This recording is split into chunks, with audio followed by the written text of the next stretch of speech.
बर्फीली वादियां और पहाड़ों से उतरती सफेद ये बर्फ की चादर, खामोशी में गूंजती ठंडी हवा, जहां हर कण सुकून था और हर मंजर किसी ख्वाब जैसा लगता था। लेकिन अचानक यही ख्वाब एक खौफ में बदल गया जब जम्मू कश्मीर के किश्तवाड़ जिले में पहाड़ से अचानक हिमस्खलन हुआ।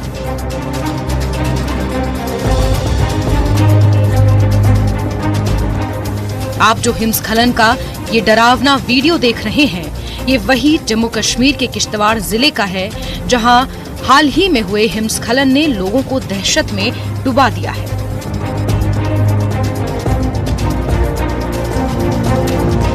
इस भारी हिमस्खलन के बाद पूरा किश्तवाड़ अब दहशत के माहौल में सांस ले रहा है। वहीं प्रशासन अलर्ट पर है और हालात पर लगातार नजर रखी जा रही है।